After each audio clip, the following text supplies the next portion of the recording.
This is one of our most important plots here in Minnesota. It's just a very strategic location, and this is the only plot on this side of the property. And it's a large one too. We're at about 2.5 acres. We have a lot of ability to walk through this plot, hunt right back in that corner. That's something I do after daybreak. I make sure there's no deer out here. You walk right in there. Incredible cruising spot, and we've been getting pictures of, or video of Negan, big buck, walking by that over and over again in the same spot. And there's a beautiful tree. We're sticking a stand out there this weekend. So very important plot. This one will relate to a water hole over on this side too. And then also relates to a water hole back on this side that we're going to be installing. As bucks are cruising the inside edge, it drops off 200 feet in elevation. And so those bucks will cruise this edge of this food plot. So yeah, we're going to put a redneck up here in the corner. There was one there in the past. Well, we're going to stick one there, and that'll be great for gun season. But boy, it's going to relate to a lot of bow hunting opportunity, up close and personal. So a very important food plot. I wanted to show you guys, I've already talked about all the planting in 2020 best food plot mix. This is a great crop of buckwheat. You can see where there's some strips in here. For whatever reason, and I think it's because I personally missed with spraying. So I'll blame myself. But we had some weeds coming in. I hate weeds. And so I've been taking care of these weeds, getting them down, and I'll plant brassica in this portion because we can throw that brassica on this soil. It's a little, you can move it a little bit. There's a little bit dusty on the top, so we'll run the PackerMaxx over it, push that seed down. But the rest of this entire food plot, you guys see here, it's big. And that center line, you can see the old brush pile in the middle up here, but that center line is right through here. So we're going to plant brassica on the left side, and then we're going to plant the beans, peas, and oats, Northwoods Whitetail, the WHS blend, on this right side. So we're going to put all this in, smash it down with the Call to Packer, the PackerMaxx, and we'll follow up with spraying, and we'll follow it up with the plot start on top of this. And that'll be the system here. And what we wanted to show you today is that buckwheat smashdown. And we have a time-lapse camera right over here. So we're going to try to get all this done in the time that we have. And then we can show you guys what this looks like and how it comes together. I would estimate this is going to take us about 45 minutes to an hour. That's about the time we have. So we'll get cracking, and hopefully we can get this done fairly quickly.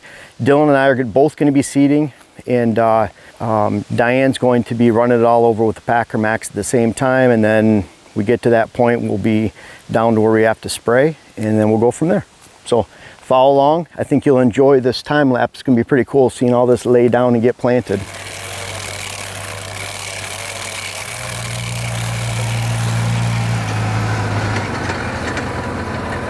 Well, we're getting close to finishing this really important food plot. We had a couple little pins break on our attachment for the PackerMaxx. PackerMaxx didn't break, but so we borrowed some of our trailer hitch pins. But anyways, this is very important, and I want to stress the importance of a few things here while we're wrapping this up. Weed control is critical for any food plot. You know, you see we have a few weeds in here, but I expect 0 weeds to be going in to when these crops start growing. Again, on this side right here, we put a blend of peas, beans, and oats. It's actually 50% peas, 30% oats, and 20% beans. I could have the beans and oats mixed up, but we were putting about 175 pounds per acre, 150 pounds per acre, right around there. In this mix, which is just this 1 acre, so we put about 3.5 bags. On the other half, I put a brassica blend. It's a Northwoods Whitetails blend, and it's about 6 pounds. So it comes in 1/2 acre mixes of 3 pounds. So we just put 6 pounds out on the other acre, and so we should be good to go. We just got to finish mashing it down. I'm following up with the spraying, and you can see some of the grasses that are coming in. There's various broadleafs, and there's not a lot of weeds because the buckwheat is a great smother crop. So we've eliminated weeds in here, and you can see some of the little broadleafs that are coming in here, but you can also see there's a little bit of liquid on because they've been sprayed and they're going to be killed. And so some little bit of grass right here. Following up with this spraying is very critical because I want the buckwheat to stay down. I don't want it to compete with the small seeds like the brassica seeds. If that just lays there, you can see that thatch. That thatch, it'll cover up the seeds, smother it from sunlight, and even though it germinates down below, those little brassica seeds, they don't get any sunlight and they die. So when we spray this, this immediately kills the buckwheat because it's crushed over. You can see this buckwheat right here, how much it's crushed over. You can see how stalky it is. See that buckwheat plant? This buckwheat plant is full of moisture. You can see that right there. Even you can see that just wiping the dirt off on my arms, full of moisture. And when that crushes over, that glyphosate gets right into the plant, right at the base of the plant, goes right into the root system and kills it. This root system in the decaying plant here builds the top layer, this topsoil right here. So we're putting organic matter back into the field. We're not tilling up any weed seeds. We're just smashing it down in no-till. Now folks, a lot of people ask this. This is very important. I've practiced this and tried this, and I perfected this, or trying to perfect it. It's always a perfection. You're always working on it every single year.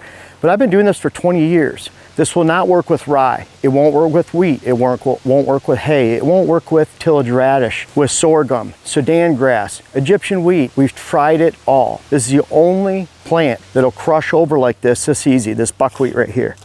It's the only one that we can find that'll do that. It just immediately snaps. You can see that right there. It's stalky, it snaps, and because it's so stalky and because it has such a leaf system, that's why the seed gets onto the soil, and then you smash it over with a cultipacker, and it lays on top of that seed and helps and aids in germination. This is the only plant that we've found you can do this. A lot of people are reluctant to use chemicals, and that's unfortunate. People want to try no-till, and they say, well, no-till to some is throwing some seed in some grass, throwing some seed in some standing rye, and just smashing it down. You can't smash it down. You can crimp it. If you have a big tractor, you have an expensive crimper, you can crimp it down over the top, but even then you're not fully controlling your weed growth. This is a method where we're planting late planted beans, late planted peas, oats, brassicas. We could plant clover this way, chicory this way. The only thing, we could plant corn this way, but we don't have enough of a growing season, so that's not going to work. The buckwheat dies with the first frost. You can't plant it too early enough for corn. So it's out for an option for smothering corn, although it would work if you could get the buckwheat to that size and it wasn't killed by frost. So this is a method that we can plant a lot of different seed blends in here. We can get those seeds to grow very well. We're eliminating weed control, or weeds. We're not tilling up any more weed seeds. We're maintaining soil moisture because we're not ripping it up, disking it up, tilling it up. We're not using a big expensive equipment and crimpers to do this. We could do this simply with an ATV, PackerMaxx cultipacker, ATV tires, truck tires, smash it down, handheld spreader. Could use a hand sprayer if you wanted to. So you could do this with a lot of different types of equipment next year if you haven't planned this and you're not doing it at this point already. So it's a great method. We're using heavy rye on this side. In about 4 weeks, we'll add 200 pounds of winter rye per acre right on this side. And that's, again, building the soil. It's actually keeping down those weeds. Rye has a really good weed inhibitor. So we're limiting weeds going into next year. We're limiting weeds because of the smother crop. We're reducing the number of sprayings that we have to have. And again, this is a very important food plot. This is a big food plot, supports a lot. This point going out and down below. Tree stand back here that we can use for all day rut hunts. We're blowing our scent back into the food plot. 3 hours before dark, we get out of here. This food plot supports movement going that way for a 1/4 mile along this bench system, really skinny drop off area, and then back behind the food plot over here. So we support several stands with this food plot, and then this food plot connects to everything else that we're doing on the land too. And I'll show you that someday. I'll show you how everything it connects. This year we're working on these pieces. Over the winter we'll show you the design and how we're putting things together. But we're about done with this, and this is 5 acres. I think we have 8 acres to go this weekend, so we have a lot to go, a lot to get done. Dylan's got to get on the road. He's doing whitetail stuff and having fun this weekend, and we're looking forward to a big weekend. My buddy Rich from Michigan is coming out and helping us, and we're helping him on his property and getting a couple tree stands up. And Diana has the easy job. That's air conditioned right there. So she's sitting there. I'm sweaty. You can see the seeds sticking to my arms, and I'm not complaining. I love doing this work. She's sitting in the air condition. I think she even has coffee in there. She's drinking coffee while she's riding around in this thing.